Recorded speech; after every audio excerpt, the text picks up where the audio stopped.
மைவி ஃபேஷன் பார்க்குற எல்லாருக்கும் ஹாய். இன்றைக்கான வீடியோ பார்த்திங்க அப்படின்னா, இந்த பேங்க்கில் சொல்கிற பர்சன்டேஜ் படியான வட்டி அப்படிங்கிறது என்ன, அது எப்படி அப்படிங்கிறதையும், வெளியில் நம்ம யார்கிட்டையாவது கடன் வாங்கினோம் அப்படின்னா இந்த ₹1 ₹2 50 பைசா வட்டி இப்படிலாம் சொல்கிறாங்கல்ல, அதெல்லாம் என்ன அப்படிங்கிறதையும் பற்றி தெரிஞ்சுக்கிறது தான் இந்த வீடியோ. ஸோ இதில் வந்து உங்களுக்கு ஒரு வட்டி உங்களுக்கு கால்குலேட் பண்ணுறோம் அப்படின்னா, 1,00,000க்கு கால்குலேட் பண்ணுறோம் அப்படின்னா, அது வந்து மாறாமல் சேஞ்ச் ஆகாமல் அப்படியே இருக்கிறதும், இன்னொரு வட்டி என்ன அப்படின்னா, அந்த வட்டி காசோட சேர்த்து அசலையும் சேர்த்து சேஞ்ச் ஆகிக்கிட்டே இருக்கதும், அப்படியும் அந்த மாதிரியும் வட்டி இருக்குது. ஸோ எதில் போய் நம்ம மாட்டிக்கவே கூடாது அப்படிங்கிறத சொல்கிறது தான் இந்த வீடியோ. இது வரைக்கும் சேனலில் உள்ள எல்லா வீடியோஸும் பார்த்துட்டு ரொம்பவே சப்போர்ட் பண்ணிகிட்ருக்கீங்க. நிறைய கோல்டு இன்ஃபர்மேட்டிவ் வீடியோஸ்லலாம் நிறைய நல்ல நல்ல கமெண்ட் சொல்லியிருக்கீங்க. அவங்க எல்லாருக்குமே ரொம்பவே தேங்க்ஸ்.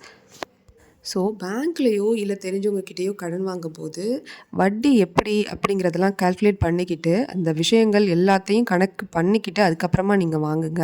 ஸோ தெரியாமல் வாங்கி நீங்கள் பெரிய பெரிய கடனில் மாட்டிக்கிறத விட, ஸோ நான் என்ன கேட்டால் என்ன சொல்லுவேன் அப்படின்னா, இன்றைக்கி கடனை வாங்கி சாப்பிட்றத விட நைட்டு பட்னி கிடக்கிறதே மேல் அப்படின்னு சொல்லுவாங்க ஒரு பழமொழியில். அந்த மாதிரி வட்டி வாங்குறதுக்கு முன்னாடி, கடனாகிறதுக்கு முன்னாடி முடிஞ்ச அளவுக்கு அந்த வட்டியை நம்மளால் திருப்பி செலுத்துறது அளவுக்கு நமக்கு வந்து அமௌண்ட் வந்து நமக்கு வரவு இருக்கா அப்படிங்கிறத நல்லா தெரிஞ்சுக்கிட்டு வாங்குங்க. தெரியாமல் இது நாள் வரைக்கும் நீங்கள் வாங்கிக்கிட்டு இருக்கீங்க அப்படின்னா இந்த வீடியோ உங்களை ரொம்பவே தெளிவுபடுத்தும். வீடியோவை பார்த்துடலாம். பேங்க் வட்டி எப்படி போடுறாங்க அப்படிங்கிறதும், கண்டிப்பாக எஸ்ஐனா என்ன, சிஐனா என்ன, அதாவது தனி வட்டி கூட்டு வட்டி அப்படின்னா என்ன, வெளியில் வாங்கும்போது ₹1 50 பைசா இந்த மாதிரிலாம் சொல்கிறாங்க இல்லையா, ₹1 வட்டி, ₹2 வட்டி, ₹3 வட்டி, 50 பைசா வட்டி, 80 பைசா வட்டி இப்படிலாம் சொல்கிறாங்க இல்லையா, இதெல்லாம் என்னன்னு தெரிஞ்சுக்கிறது தான் இந்த வீடியோ. இப்போ நீங்கள் பார்த்தீங்க அப்படின்னா ஒரு வருஷத்துக்கு 5% வட்டி அப்படின்னு பேங்க்கில் சொல்கிறாங்கன்னு வச்சுக்கோங்களேன். ஸோ இப்போ ஹோம் லோன் இது மாதிரிலாம் லோன் எடுக்கிறோம் இல்லையா, ஸோ அதுக்கான இன்ட்ரெஸ்ட் ரேட் வந்து 5% அப்படின்னு சொல்லுவாங்க. ஸோ அப்போ அது ஒரு வருஷத்துக்கு சொல்கிறாங்க. அதை நீங்கள் 5/12 டிவைட் பண்ணிங்க அப்படின்னா உங்களுக்கு 0.41 வரும். ஸோ அப்போ 41 பைசா, அப்போ 41 பைசா வட்டி அப்படின்னு நீங்கள் தெரிஞ்சுக்கலாம். ஸோ 100க்கு 41 பைசா. அடுத்தது பார்த்திங்கன்னா, அடுத்தது ஒரு எக்ஸாம்பிளுக்கு நான் போட்டிருக்கேன். 6% வந்து ரேட் ஆஃப் இன்ட்ரெஸ்ட் சொல்கிறாங்க அப்படின்னா 6/12. ஸோ 12 அப்படிங்கிறது உங்களுக்கு தெரியும், அது வந்து மாதம் 12 மாதங்கிறத வச்சுக்கோங்க. ஸோ அதை வந்து டிவைட் பண்ணிங்க அப்படின்னா 0.50, அப்போ 50 பைசா வட்டி அப்படிங்கிறத நீங்கள் தெரிஞ்சுக்கலாம். ஸோ இந்த வீடியோ பார்த்திங்க அப்படின்னா முழுக்க இந்த இன்ட்ரெஸ்ட் ரேட் தெரிஞ்சுக்கிட்டால் மட்டும் எதுக்கு நம்ம இதை வாங்குவோமா வேணாமா அப்படிங்கிற கன்க்ளூஷனுக்கு நீங்களே வந்துடுவீங்க. அதுக்கான வீடியோ தான் இது.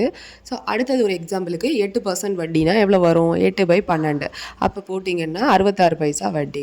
சரி, ஓகே. இப்போ ₹1 வட்டி அப்படின்னா எவ்வளோ பர்சன்டேஜ் இருக்கும் அப்படின்னு பார்த்தீங்கன்னா 12% இருக்கும். ஸோ அப்போ ₹1 வட்டினா 12/12 ₹1. ஸோ ₹1 வட்டி அப்படிங்கிறதுக்கு 12% இருக்கும். ஸோ இப்போ நம்ம பேங்க்கில் லோன் வாங்கினோம் அப்படின்னா பர்சன்டேஜில் எப்படி சொல்கிறத நம்ம ரூபாய்க்கு எப்படி கன்வெர்ட் பண்ணுறது அப்படிங்கிறத பார்த்தோம். அடுத்தது பார்த்திங்க அப்படின்னா, நம்ம வெளியில் தெரிஞ்சவங்கள்ட்ட யார்கிட்டையாவது வாங்கினோன்னா அவங்க சொல்லுவாங்க இல்லையா, ₹1 வட்டி, ₹2 வட்டி, 50 பைசா, 80 பைசா இப்படிலாம் சொல்லுவாங்களா, அதை எப்படி பர்சன்டேஜ்க்கு கன்வெர்ட் பண்ணுறது அப்படிங்கிறத பார்க்கலாம். ஸோ இப்போ எக்ஸாம்பிளுக்கு 100க்கு 60 பைசா வட்டி அப்படின்னு சொல்லுவாங்க இல்லையா, அது வந்து எப்படி போடணும் அப்படின்னா 60 பைசாவுக்கு 0.60 போட்டுக்கணும். அதுக்கப்புறமா 12ஆல் அதை பெருக்கிக்கிட்டிங்க அப்படின்னா 7.2% உங்களுக்கு வரும். ஸோ அதுதான் வந்து பர்சன்டேஜில் சொல்கிறது, ரூபாயை பர்சன்டேஜில் வட்டி சொல்கிறது. அடுத்து ₹1 வட்டி அப்படிங்கிறது 1x12 எல்லாருக்கும் தெரிஞ்சது தான். ஸோ அது 12% வட்டி அப்படின்னு நமக்கு தெரியும். ஸோ அடுத்து ₹3 வட்டி, ₹3 வட்டி, லட்சத்துக்கு ₹3. ஸோ இந்த ₹3 வட்டி எப்படி கால்குலேட் பண்ணோன்னா 3x12 போட்டிங்கன்னா ஸோ 36% அப்படிங்கிறது கிடச்சிரும். ஸோ இந்த ₹3 வட்டிகள்லாம் நீங்கள் வாங்கணுமா வேண்டாமா அப்படிங்கிற கேல்குலேஷன் தான் நான் அடுத்து சொல்ல போகிறேன். ஸோ பேங்க் லோன் இன்ட்ரெஸ்ட் எப்படி கணக்கிடணும் அப்படின்னா, எக்ஸாம்பிளுக்கு பார்த்தீங்க அப்படின்னா அசல் வந்து நீங்கள் ₹1,00,000 வாங்குறீங்கன்னு வச்சுக்குவோம். ஒரு வருஷத்துக்கு ₹1,00,000 பேங்க்கில் வாங்கியிருக்கீங்க அப்படின்னா அதுக்கு வட்டி எவ்வளோன்னு பார்த்தீங்கன்னா 12% சொல்லியிருக்காங்க. அப்போ ₹1,00,000 இன்ட்டு 12% போட்டிங்க அப்படின்னா நீங்கள் கேல்குலேட்டரில் சைட் பை சைட் போட்டு பாருங்கள், உங்களுக்கு ₹12,000 கிடைக்கும். அந்த ₹12,000ங்கிறது ஒரு வருஷத்துக்கான வட்டி மட்டும். ஸோ உங்களோட அசல் எவ்வளோதுன்னா ₹1,00,000. அப்போ அந்த ₹1,00,000யும் 12,000 சேர்த்து ₹1,12,000 நீங்கள் வந்து திருப்பி கட்டுற மாதிரி இருக்கும். ஸோ இதே வட்டி கடை நம்ம இந்த தெரிஞ்சவங்கள்ட்டெல்லாம் வாங்குகிறோம் இல்லையா, ₹1, ₹1.5, ₹3 வட்டியில். ஸோ அதில் என்ன இன்ட்ரெஸ்ட் ரேட்டு, அது எப்படி கால்குலேட் பண்ணணும் அப்படின்னு பார்த்தீங்க அப்படின்னா, ஸோ நமக்கு தெரிஞ்ச கேல்குலேஷன் ஒன்று இருக்குது, அதுதான் PNR/100. இது வந்து நம்ம சின்ன வயசுலேருந்து படிச்சுட்டு வரோம். So ₹1,00,000 into 12 into 1. அந்த 1ங்கிறது என்ன அப்படின்னு பார்த்தீங்கன்னா இன்ட்ரெஸ்ட் ரேட்டு. ஸோ வட்டி வந்து ரூ. 1 வட்டி அப்படின்னு எடுத்திருக்கோம். ஸோ ரூ. 1 வட்டியில் நீங்கள் வந்து போட்டிருக்கீங்க அப்படின்னா ரூ. 1,00,000ங்கிறது பிங்கிறது அந்த ப்ரைமரி அமௌண்ட் வந்து பிரின்சிபல் அமௌண்ட் எவ்வளோன்னா ரூ. 1,00,000. என்னன்னு போட்டிருக்குது நம்பர் ஆஃப் மந்த்ஸ்னு வச்சுக்கோங்க, 12 மாதம். ஸோ இன்ட்டு 1 அப்படிங்கிறது ரூ. 1 வட்டி அப்படிங்கிற மாதிரி சொல்கிறேன். 1,00,000 இன்ட்டு 12 இன்ட்டு 1/100 அப்படின்னு போட்டோம் அப்படின்னா 1,12,000 வந்துடும் உங்களுக்கு. ஸோ அப்போ 1,12,000 வந்துடும். 12,000 உங்களுக்கு வட்டி. ரூ. 1 வட்டிக்கு ரூ. 1,00,000 வாங்குனீங்க அப்படின்னா நீங்கள் 12,000 ஒரு வருஷத்துக்கு கட்டணும். மொத்தமாக சேர்த்து 1,12,000 கட்டணும். இது வந்து நம்ம தனி வட்டி இது மாதிரி நம்ம சொல்லுவோம். ஸோ இதிலே வந்து இன்னொரு எக்ஸாம்பிள் போட்டிருக்கேன். இது வந்து ஒரு டேட் வைஸ் வச்சுக்கோங்க. இது வந்து எப்படின்னா ஒரு நபர் வந்து 15ஆம் தேதி செப்டம்பர் மாதம் பார்த்தீங்கன்னா 2020 1,00,000 வாங்கியிருக்காருன்னு வச்சுக்கோம்.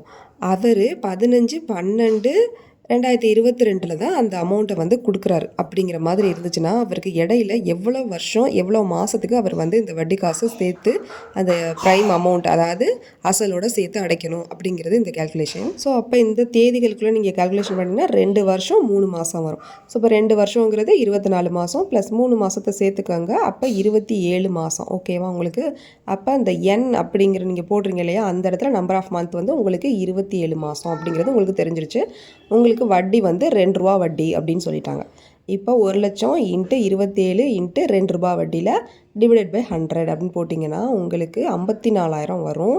2 வருஷத்துக்கு உங்களுக்கு 54,000 வட்டி. அப்போ அசலும் வட்டியுமா சேர்த்து நீங்கள் எவ்வளோ கட்டணும்னா 1,54,000 கட்டணும். ஸோ இந்த வட்டி முறை பார்த்தீங்க அப்படின்னா 1,00,000 54,000 வட்டி வரும் 2 வருஷத்துக்கு. ஓகேவா? ஸோ அதாவது 2 வருஷம் 27 மாதத்துக்கு. ஸோ இந்த வட்டி முறையில் நீங்கள் இன்னும் ஒரு வருஷம் எக்ஸ்டெண்ட் பண்ணி தான் நான் வட்டியை கட்டிட்டு அதுக்கப்புறம் தான் அசல் கொடுக்க முடியும்ப்பா அப்படின்னீங்கன்னா இந்த அசல் அப்படியே தான் இருக்கும், வட்டி மட்டும் இன்க்ரீஸ் ஆகும். ஸோ வட்டியை அசலோட சேர்த்து கட்டும் போது அந்த 1,00,000 சேர்த்து மட்டும் நீங்கள் கட்டுற மாதிரி இருக்கும். ஸோ இந்த வட்டி வந்து அடுத்து சொல்ல போகிறது கூட்டு வட்டி. ஸோ இதுவும் அதே மாதிரி அசல் வந்து 1,00,000 வாங்குறாங்கன்னு வச்சுக்கோங்க. ஸோ நமக்கு அதே மாதிரி ஒரு வருஷத்துக்கு PNR/100 தான். அப்போ நீங்கள் போட்டிங்கன்னா ஒரு வருஷத்துக்கு 12 மாதம் இன்ட்டு ரூ. 1 வட்டியில் நீங்கள் வாங்குறீங்க. ரேட் ஆஃப் இன்ட்ரெஸ்ட் வந்து உங்களுக்கு ரூ. 1 வட்டி அப்படி ரேட் வட்டி வந்து உங்களுக்கு கொடுக்குறாங்க அப்படின்னா டிவைடட் பை 100 போட்டிங்கன்னா உங்களுக்கு எவ்வளோ வரும்? ஸோ ராங்லி அங்கே வந்து மென்ஷன் பண்ணியிருக்கேன் 1ன்னு, ஆனால் 2 ரூபா வட்டின்னு தான் நான் சொல்லியிருந்தேன். ஸோ 2 ரூபா வட்டின்னு போட்டிங்கன்னா 24,000 வரும். ஸோ அடுத்தது ஒரு வருஷத்துக்கான வட்டி 24,000. நம்மளோட பிரின்சிபல் அமௌண்ட் வந்து 1,00,000 அப்படியே இருக்குது. 2வது வருஷம் என்ன ஆகும் அப்படின்னா ஸோ 1,24,000 அந்த ரூபாயும் இந்த 24 ரூபாயும் சேர்த்து 1,24,000 முதல் அசலாக வந்து நின்றும். அதாவது 2வது வருஷத்தில் அதோட 12 பெருக்கிட்டு 2 ரூபா வட்டி. ஸோ இப்போ 1,24,000 இன்ட்டு 12 இன்ட்டு 2 ரூபா வட்டி. நான் மேலே வந்து ஒரு வருஷத்துக்கு போட்டிருக்கிறது 2 ரூபா வட்டி தான். நான் 1ன்னு மென்ஷன் தப்பாக பண்ணியிருக்கேன். ஸோ அது 2 ரூபான்னு பார்த்துக்கோங்க. ஸோ 100ஆல் வகுக்கிறோம் அப்படின்னா நமக்கு எவ்வளோ வரும்னா 29,760 வரும் 2வது வருஷத்துக்கு வட்டி மட்டும்.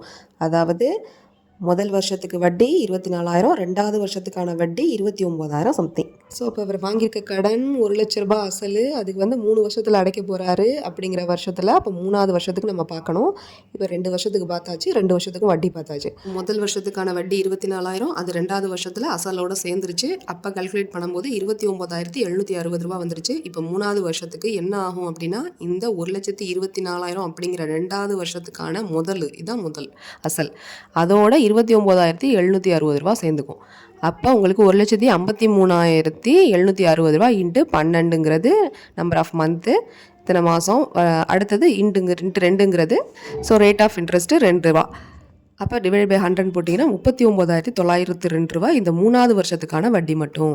அப்போ நமக்கு மொத்தம் எவ்வளோ அப்படின்னு பார்த்தீங்கன்னா 3வது வருஷத்தில் இருக்குது பார்த்தீங்களா அசல், அது இப்போ ஃபைனலாக இருக்கிற அசல். ஸோ நம்ம வாங்கினது வெறும் 1,00,000 தான். ஆனால் அது 3 வருஷத்தில் 1,53,760 அசலாக வந்து நிற்கிது இந்த கூட்டு வட்டி கால்குலேஷனில். இப்போ இது கூட 3வது வருஷத்துக்கான வட்டி தொகை மட்டும் 39,902. ஸோ இப்போ இதெல்லாம் சேர்த்தா மொத்தமாக 1,00,000 வாங்கினதுக்கு 3 வருஷம் கழித்து 2 ரூபா வட்டியில் நீங்கள் 1,90,662 கட்டணும். ஸோ இதை வந்து வாங்கணுமா வேணாமாங்கிறத நீங்கள் தான் டிசைட் பண்ணிக்கலாம். ஸோ கூட்டு வட்டி இந்த கந்து வட்டி இது மாதிரியான விஷயங்களுக்கெல்லாம் நீங்கள் வட்டி காசு வாங்கி நீங்கள் ஒரு அசல் அமௌண்ட்டை வாங்கி நீங்கள் எதுவுமே செய்ய முடியாது. நீங்கள் அதை திருப்பி செலுத்துறதை நினச்சாலே பெரிய பெரிய தலைவலியாக இருக்கும். நம்ம வாங்கின ₹1,00,000க்கு ₹1,00,000 வட்டி காசு மட்டும் கொடுக்குற மாதிரி இருக்கும் சேர்த்து. பார்த்துக்கோங்க. இந்த வீடியோ உங்களுக்கு ரொம்பவே யூஸ்ஃபுல்லாக இருந்துச்சுன்னா சப்போர்ட் பண்ணி லைக் பண்ணுங்கள், ஷேர் பண்ணுங்கள். நெக்ஸ்ட் ஒரு வீடியோவில் பார்க்கலாம். பாய், டேக் கேர்.